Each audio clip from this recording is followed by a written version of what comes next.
So now we're going to take up one more problem, the problem number 16. The loaded rod of brass shown in figure is in equilibrium. It is supported on a stop at C. It is supported on a stop at C. Find the change in length of the rod. Take the modulus of elasticity of brass as 1 into 10 to the power of 5 Newton per mm square. So now here, if you see the stop at C, there is a support at the point of the bar at C, wherein you have a support, and there is one support. Below that support, we have the load, which is 7.5 kilonewton, which is acting downwards, and above that support, we have at the point A, we have 5 kilonewton is acting at this point. AB is one of the bar rod, and BC is another bar rod, wherein you have A1 as 200 mm square and A2 as 500 mm square. And below the support, which you have CD, which is A3 200 mm square, and DE, which is A4, which is 600 mm square. The lengths are 400 mm, 240 mm, 360 mm, and 300 mm, respectively, as AB, BC, CD, and DE. And now we will see the first is we will going to take up. So since there is a stop at the point C, so you are going to have a stop at C. This is the free body diagram, wherein you have the length of the bar as AB here and the length of the bar as BC here. So the load is acting downwards from the top, which is 5 kilonewton. So since it is acting downward from 5 kilonewton, so what will be at the point B? The point B, in order to keep it in equilibrium, so there will be having a force which is acting equally in opposite direction. So since it is acting downwards, therefore you will going to have the acting at the topwards. At the point B, in order to keep this force in equilibrium, you have to have the load which is acting from the bottom side, top side, so which will going to be P. So in order to keep this force in equilibrium at the point C, so you're going to have the load which is acting upwards for BC. Now when we take from the center, so here when you have CD and DE, the load is acting at the point E is acting downwards, which is 7.5. So it is acting downwards, it is 7.5. In order to keep this body in equilibrium, so you should have an equal magnitude force which is acting upwards at the point D, which will be acting upwards. Similarly, at the point D, in order to keep this D and in the equilibrium, you have to have a force which is acting downwards here. In order to keep this entire body DC in equilibrium, so you have to have a load which is acting upwards, which is shown here.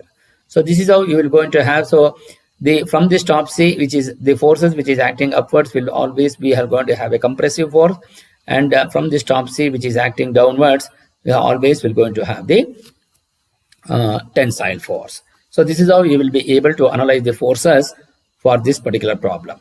So first we will going to take up the part AB. So part AB of the rod is in compression. So this rod is in compression. So the load which is acting from this force and also from this force. So what is the once since it is a compression, so therefore decrease in length delta LAB will be equal to P into L1 by A1 into E.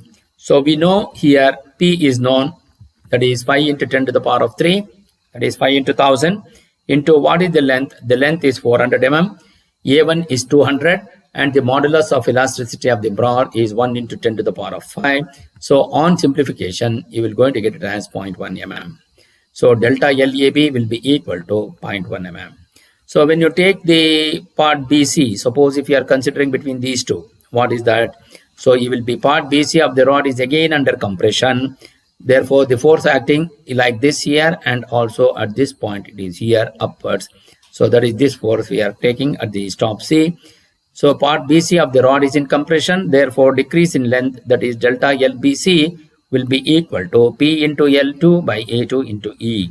So here P is 5 into 10 to the power of 3 into L2 is 240 mm divided by area of cross section. Area of cross section is 500 mm square, and into 1 into 10 to the power of 5.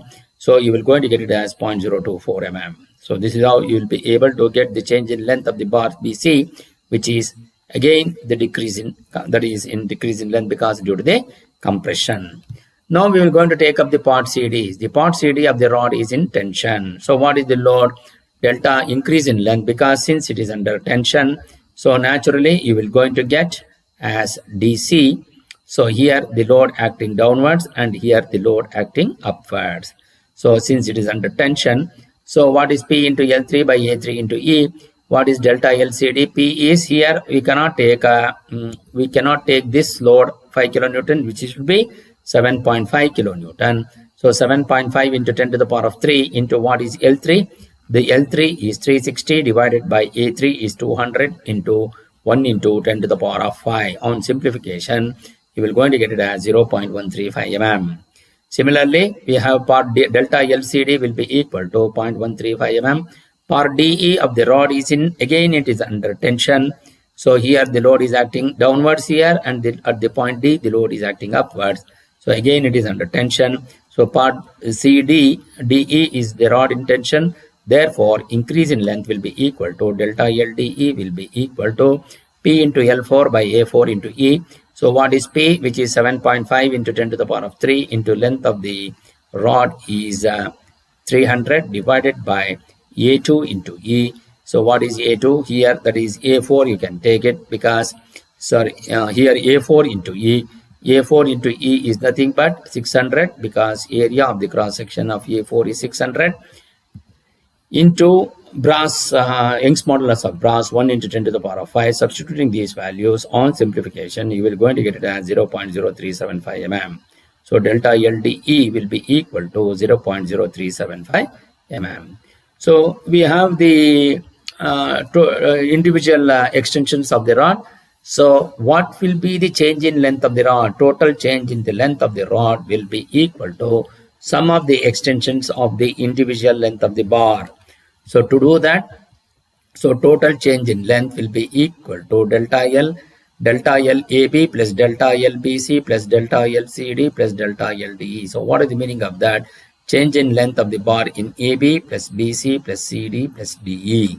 So delta L will be equal to, since the length of the bar, change in length of the bar AB is in compression, so minus 0.1, plus length of the bar in BC is also under compression, minus 0.024, plus change in length of the bar CD is in tension, it is plus 0.135, plus delta LDE, which is the change in length in the bar of DE, which is under tension, which will be equal to plus 0.0375. So on simplification, therefore delta L will be equal to plus 0.0485 mm. So since it is a positive value, therefore the final extension will going to be the increase in length. So this is how you will be able to analyze this problem.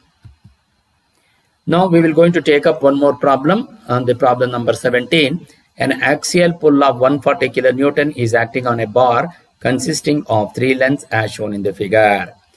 If the Young's modulus is 2.1 into 10 to the power of 5 Newton per mm square, determine stress in each section, total extension of bar, maximum stress in the material. So here the load is acting is 140 kilonewton, which is acting uniformly throughout all the cross section of the bar. And here the length of the, suppose if you are dividing this into AB, BC and CD, and here the diameter for the least one is 40, then to the next one is 60 mm, and the maximum diameter of the area of cross section will be 100 mm, and the length of the bar, which is at AB, is 200, BC for 250, and CD is 220 mm. So now how to find out the stress in each section? So first is the stresses in each section we need to find out. So stress in section AB is sigma AB, that is P by AB, P by area of cross section at AB. So what is P? 140 into 10 to the power of 3 divided by AB, area of cross section, that is the diameter of AB, pi by 4 into 40 square. So pi by 4 into 40 square. On simplification, you will going to get it as 111.4085 Newton per mm square. So sigma AB will be equal to 111.4085 Newton per mm square. Similarly, stress in section BC we need to find out. Again, P by A2 or ABC or P by A suffix BC. So since you want to find out that, so 140 into 10 to the power of 3 divided by pi by 4 into 60 square, pi by 4 into 60 square. So on simplification, 49.515 Newton per mm square. Therefore, sigma BC will be equal to 49.515 Newton per mm square. Now stress in section CD will be equal to sigma CD, which will be equal to P by area of cross section on the length of the bar at CD. So again, we have the uniform cross section. So the load is acting, the same load is acting at all the different cross sections. So the P will be 140 into 10 to the power of 3 divided by area of cross section at the CD, since the diameter is given as 100, pi by 4 into 100 square. So you will going to get, on simplification, you will going to get it as 17.825 Newton per mm square. So sigma CD will be equal to 17.825 Newton per mm square. So then next we need to find out what is the total extension of the bar, as the load applied is the tensile load. So all at each cross sections of the bar, you're going to have always the tension. Therefore, it will be always the total. Each cross section you will going to have only the extension of the bar. Therefore, total extension of the bar delta L will be equal to delta L AB plus delta L of BC plus delta L of CD. So what is delta L? P into length of AB divided by area of cross section of BB into E, because the Young's modulus is same, or the material is same for all the three cross sections. Therefore, it will be E plus P into length of BC divided by area of cross section of BC into E plus P into LCD by ACD into E. So P by AB is sigma AB into L length of AB by E. Why we need to consider? Because we have found out the stresses at the each cross-sectional area. Therefore, P by AB is known, P by ABC is known, P by ACD is known. Therefore, P by AB is sigma AB into length of AB by E plus sigma BC into length of BC by E plus sigma CD into length of CD by E. Therefore, by taking the common factor of 1 by E into sigma is AB 111.4085 into 200 plus 49.515 into 250 plus 17.825 into 220. Substituting the value of sigma AB into length of AB plus sigma BC into length of BC plus sigma CD into length of CD. So on simplification, delta L will be equal to 0.1837 mm. Therefore, always the maximum stress will be in section AB. Why? Which has the least area of cross section. Therefore, maximum stress sigma maximum will be equal to load by area of cross section. That is 140 into 10 to the power of 3 by pi by 4 into 40 square.